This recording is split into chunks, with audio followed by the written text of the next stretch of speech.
माननीय अध्यक्ष महोदय, आदरणीय खाद्य मंत्री जी ने यह कहा कि अगर हम खाद के दाम ना बढ़ाएं तो यह जो 2000 करोड़ रुपया हमको अतिरिक्त देना पड़ रहा है, उसको हमें साल भर में नोट छापकर पूरा करना पड़ेगा और इसका असर पूरे देश पर पड़ेगा।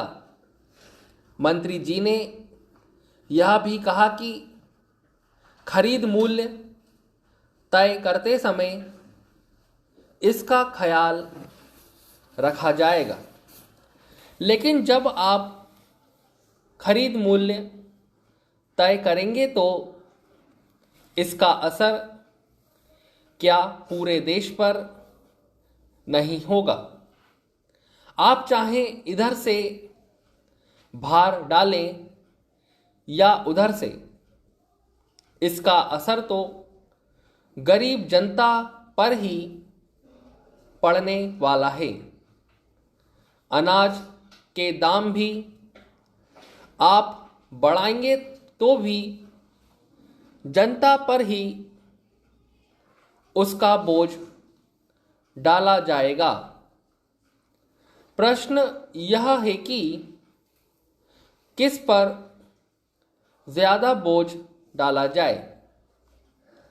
इस देश की 80% जनता गांवों में रहती है और खेती उसका मुख्य उद्योग है।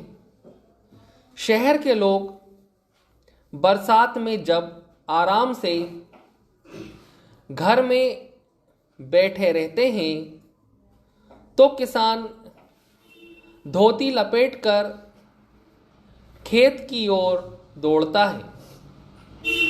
मंत्री जी ने किसानों पर ज्यादा बोझ डाला और पूंजीपतियों पर कम। उनकी सहानुभूति किसानों के साथ कम है, मिल मालिकों के साथ ज्यादा है। आपने डीजल का दाम 1.5 गुना कर दिया।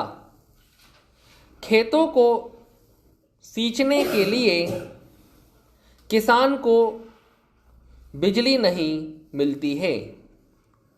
फसल तैयार हो जाती है तो उसमें से अनाज निकालने के लिए भी किसान को बिजली नहीं मिलती है। उसके लिए भी उसे डीजल चाहिए। उसके लिए जीवन की जो आवश्यक वस्तुएं हैं, खेती बाड़ी के औजार हैं, उनकी भी कीमतें बढ़ा दी गई हैं।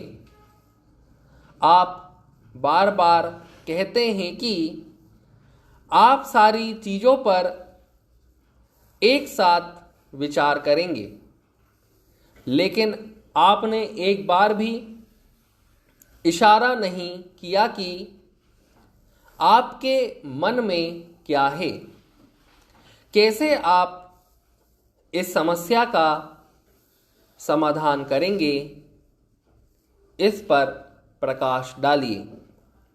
श्रीमान, मुझे याद है कि इसी सदन में 4 साल पहले जब खाद का दाम बढ़ाया गया तो हम लोगों ने इसका विरोध किया और किसानों ने आपके गोदामों से खाद नहीं खरीदी और आपके गोदामों में खाद के भंडार भरे रह गए।